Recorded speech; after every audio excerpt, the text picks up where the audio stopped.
guys, welcome back to my channel. I'm back with another plant video. We are going to be talking about plant leaves today. Plant leaves get super confusing, but we're going to be talking about their shapes, we're going to be talking about their size, and we're going to be talking mostly about identification and how things get really confusing, why things are really confusing, and pretty much just showing you guys the experience that I've had and hopefully be able to enlighten you guys about some things that I wish somebody would have told me before I went out and purchased all these plants. So yeah, let's just go ahead and get into it. So the first thing I really wanted to talk about is identification and how identification of plants by their foliage is not necessarily the best way to go at it. Things get really confusing. You post on a Facebook page, people answer that it looks like this or that it looks like that or that you have to wait until it flowers, which is typically, and I want to say, the best answer that somebody could give you. But even then, when the plant flowers, you post the flower and people say, well, I don't know what that is, and it gets really confusing. Plant identification apps are also super handy. They're super nice, you know, like with basic plants like pothos or syndapsis or snake plants.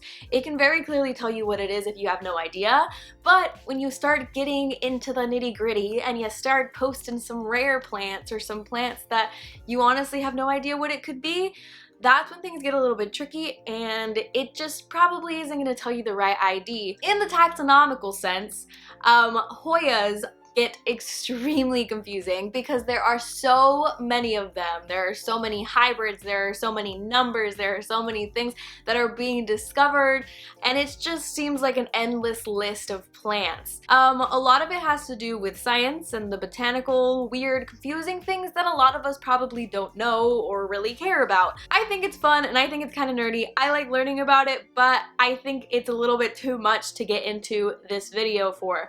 I'm also not in any way educated about this formally, so a lot of what I learned is just from online and from my personal experience. I'd like to talk to you guys about not really buying separate plants just because they look different. I think that's really the main point of today's video.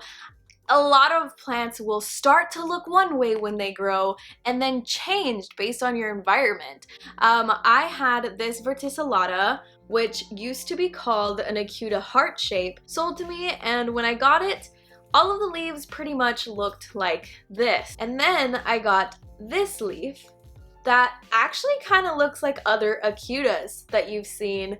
They're sort of like a narrower shape, they have some lines, and it's kind of more of like a long oval.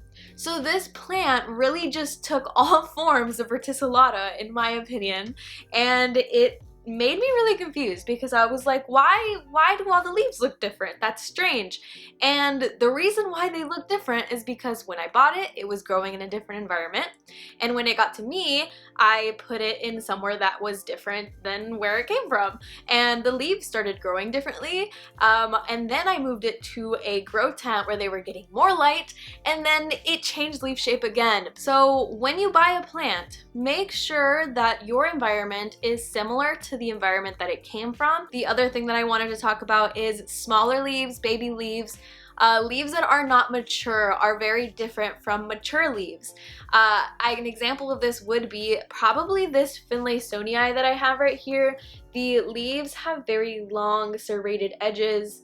Those are the old leaves, and then the new leaf that has come out is totally smooth, no serrated edges, and so much darker. But once again, it looks completely different from the previous leaves, and that can definitely throw a few people off. So that Finlaysonii could either be because of an immature leaf or because it's just grown in a different environment than it was when I bought it.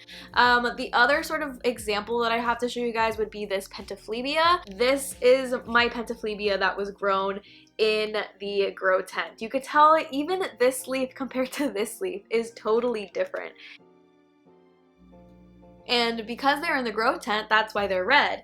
But I also have this plant here with smaller leaves and greener foliage and more of that bumpy texture that I think people are used to that basically would make you think that these plants are not the same plants at all.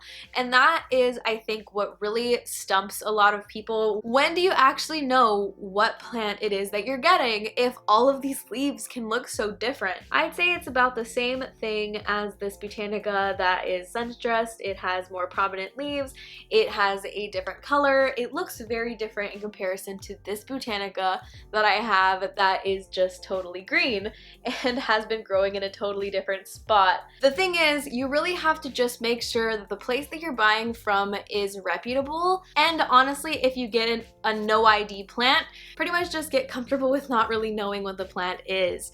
And I know it sounds a little depressing and it sounds a little like, Alessia, why'd you make this video if you don't really have a solution? I'm pretty much saying that the solution is just knowing the source of where your plant came from is probably going to be your best bet. You could always ask people, but just keep in mind that you might not get a direct answer. A reason why I wanted to make this video is because I saw so many people asking about these two plants on Facebook, because it seems like the sort of rounder leaf form of Crimson Queen has started popping up in nurseries and becoming a little bit more available to people, and people are continuing to say that this is a variegated Hoya Chelsea, which it's not. There have been so many people that have responded that way. It seems to be the consensus that these two plants are the same plants despite the leaves being different, and that is pretty much why I wanted to make this video, because yes, I agree, these plants are the same plants despite the leaves not looking quite identical. Yes, this one is slightly more round, and yes, this one is slightly more narrow, but that doesn't mean that it's a different plant. They both have similar growth pattern, they both have the same flower, and they both pretty much are Crimson Queens. I know that we all like to think that we have discovered this new plant, but in reality, that's just not really how it is. There is this entire scientific plant community that the public doesn't really see very often, and I think that that should just sort of be brought to light a little bit more, that just because a name is on a plant doesn't necessarily mean that that plant is what it is. I know that this video might probably give you more questions than I gave you answers, but I really just wanted to talk about how leaves and foliage really are not the only identifying markers of these plants. There's also growth pattern, there's also flowers, there's the basic like anatomy of the plant that we can't really get into. There's also like its origin and a lot of other things that we might not really be able to get the answers to. If you were unaware of all of these things, I hope that I helped you sort of realize that like there is a chance that your unknown Hoya might just always be an unknown Hoya unless you meet a plant expert, an actual plant expert. Not just people on the internet that have some experience with plants. Try and find people who have more than just a couple years of experience if you really want your questions answered. I still consider myself an amateur. I know that a lot of people think that I, you know, have like all this experience with plants and that I'm like the best plant mom ever. I'm not. I'm in the same boat as you guys are, and honestly, I would really like more information on taxonomy, on plant anatomy, on all of these things, because I'm a nerd and I think it's really cool. I think it's cool.